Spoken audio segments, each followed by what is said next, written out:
Hi everyone, and welcome to part 2 of our Autocross Novice School. Again, I'm Stephen Duckworth. I'm a member of the Central Carolinas region of the Sports Car Club of America. And if you haven't seen part 1, don't worry. It's designed for absolute novices and talks about what to expect in an event. But if you won't, below is a link in the doobly-doo. In part 2, we're going to talk about the prep that goes into driving, both for the car and the driver, and we're going to hit on the theorycraft of driving. So first, let's talk about basic car prep. Fluids are routine maintenance. Check your fluids.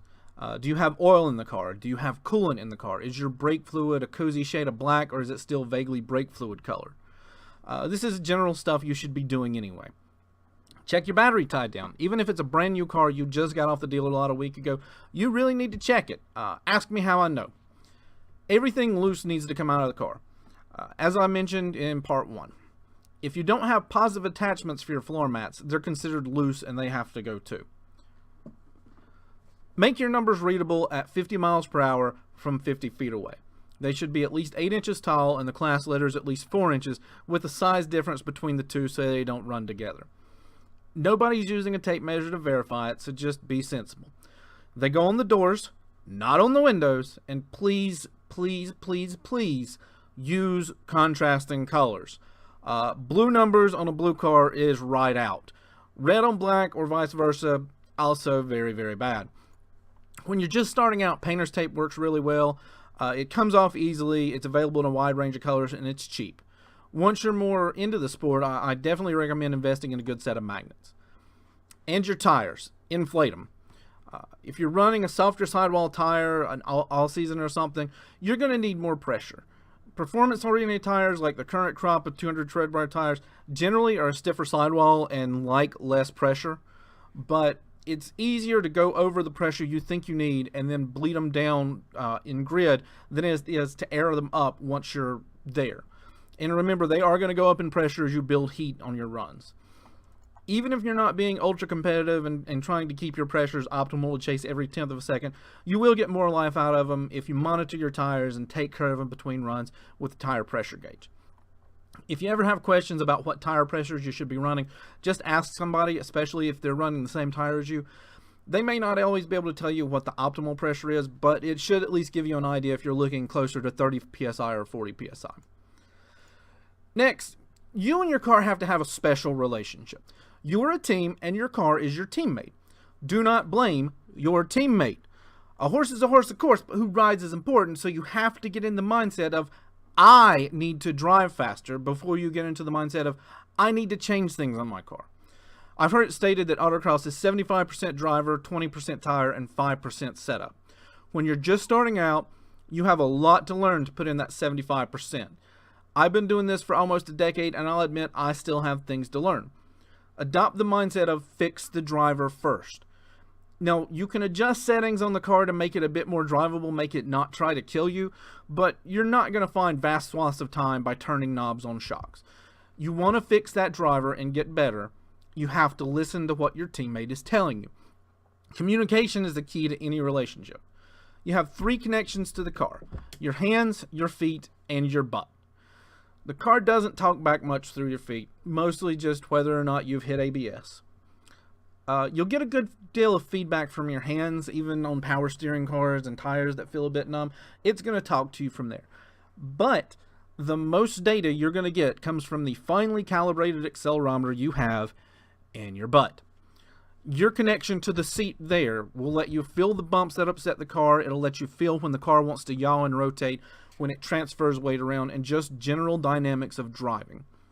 Now, I've met people whose accelerometers need some calibration, and I've met some whose accelerometers don't work at all, it seems. And unfortunately, it's not something I even know how to teach. It's something you have to figure out on your own. You have to figure out how your car is communicating with you and how you listen to it. And don't fight your car. You're not in a wrestling match against it. You're working in concert with it to go faster. Fighting your car means scrubbing speed. So being gentle with your car and coaxing it to do what you want will always end up better. There you go. Whole slide full of thinly veiled free relationship advice, even if you should never take relationship advice from me. So how do we work on fixing the driver?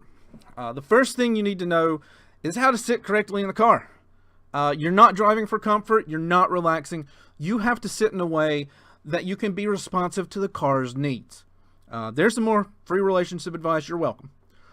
Scoot your seat up so you can press the clutch all the way while you still have a bend in your knee. You don't want to be stretching to hit pedals, especially if you're trying to press them while you're spinning. Adjust the recline of your seat so you can rest your wrists on the top of the steering wheel with your shoulders still firmly against the seat. That means when you grab the steering wheel at 9 and 3 like you should have a good bend in your elbows.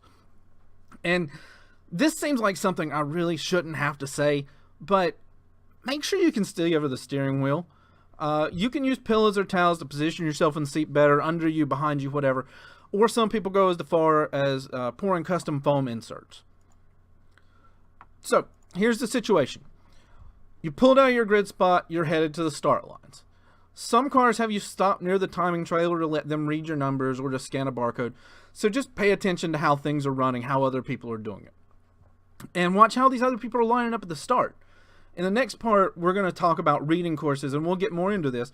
But see how the fast guys and girls are positioning their car at the start to get a better angle and get an advantage of it. Use any advantage you can get.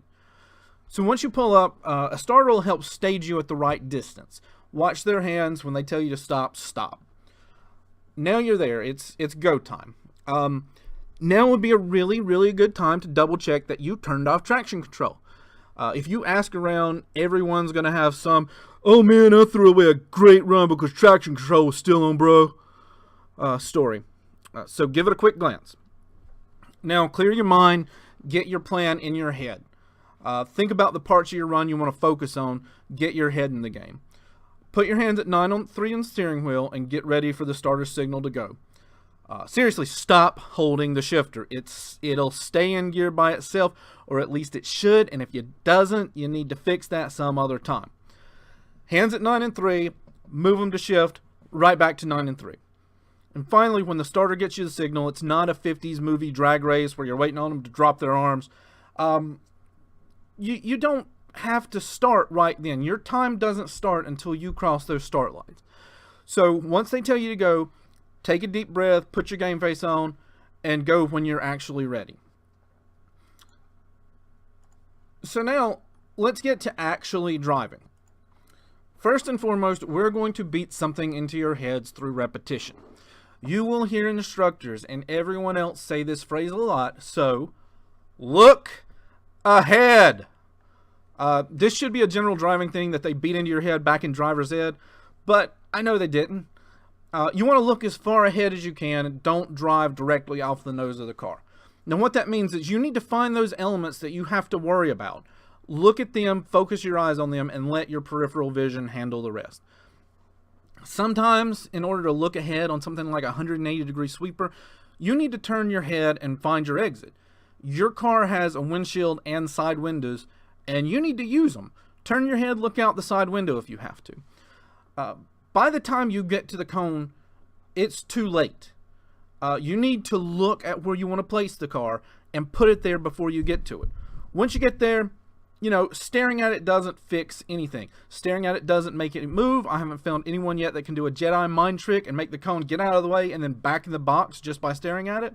You either miss it or you don't. And that next element's going to be there in a hurry, so you've got to be prepared for it. Know where you need to put the car before you get there, and have your eyes ahead to where the car needs to be next once you are. Not looking ahead is the core of most problems that frustrate novices.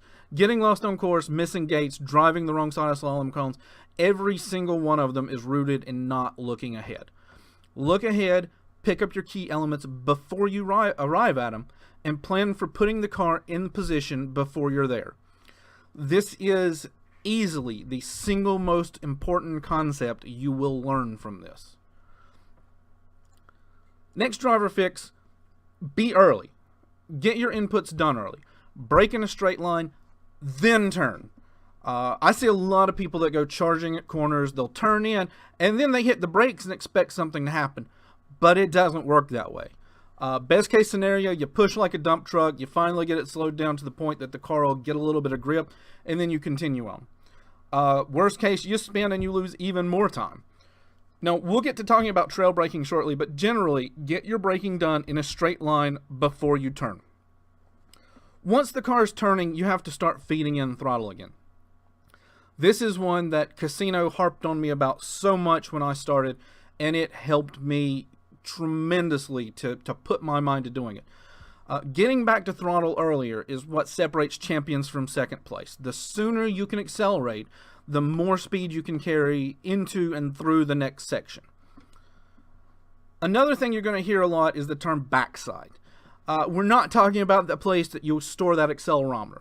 When we talk about backsiding a cone, the goal is to get your steering inputs done early. So instead of steering as you're going past the cone, you have your turning done early enough that your rear tire almost runs over the back corner of the cone. Backsiding a cone lets you set up for the next element coming up and generally get onto throttle earlier.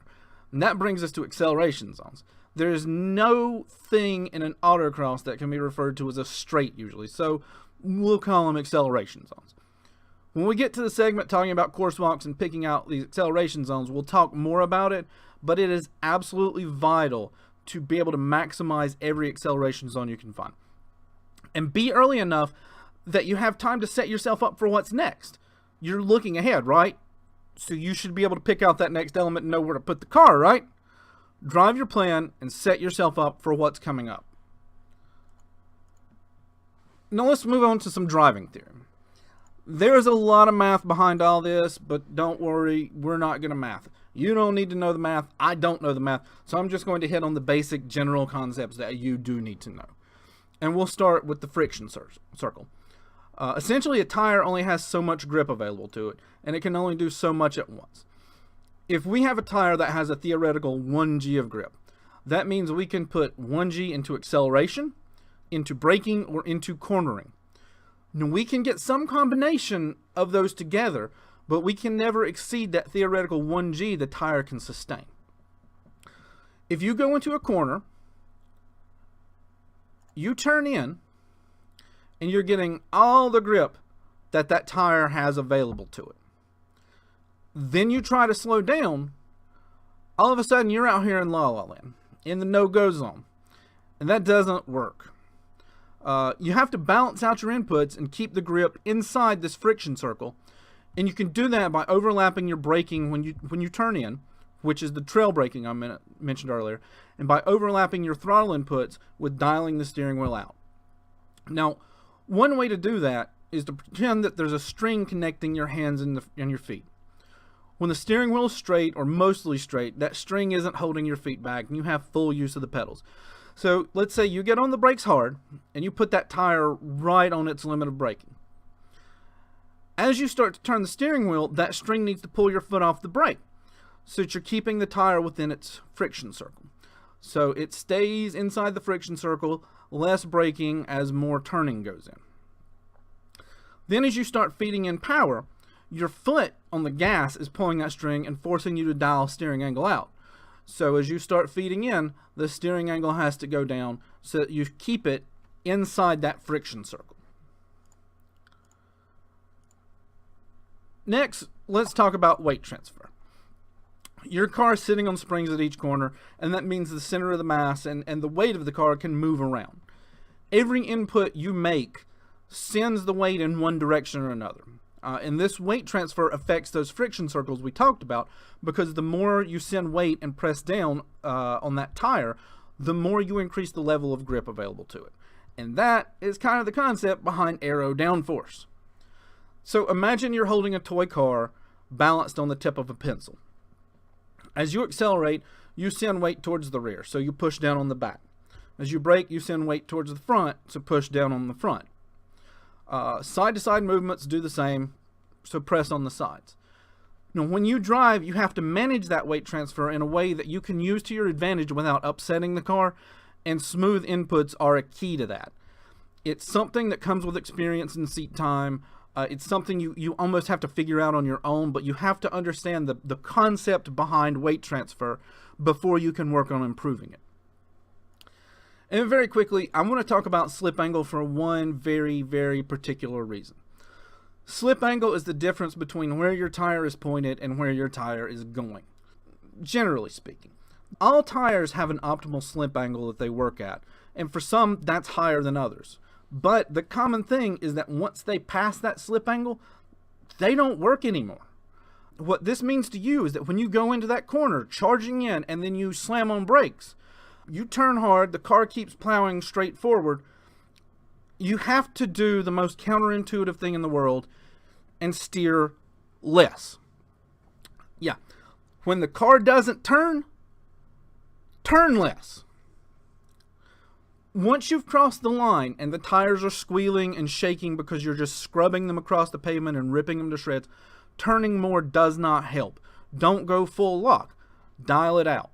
You either have to shed speed until you're down to a point that they start to come back, or you have to start straightening up the wheel until they hit their sweet spot again, at which point the car will actually turn more. Remember, the answer to understeer is not more understeer. Dial out the steering and make the tires happy again. And finally, let's do a quick recap. First, fix the driver.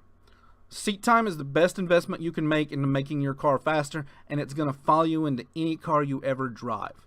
Travel to other regions and do their events too. Soak up every bit of knowledge you can. Ride along with people, have them ride along with you. Just learn from the process. Look ahead. Look ahead, look ahead, look ahead, look ahead, look ahead, look ahead, look ahead. Find your key cones. See where you need to put the car before you get there. Listen to what your car is telling you. Communicate with it. Let it communicate with you. Look ahead. Be early on your inputs. Get your steering done before you reach the cone and get back onto throttle as soon as you can so you can carry that much more speed with you. And in case I forgot to mention it yet, look ahead. All right. Hope to see you in part 3 where we'll look at some course maps, talk about reading a course, and we'll discuss racing lines. Thank you.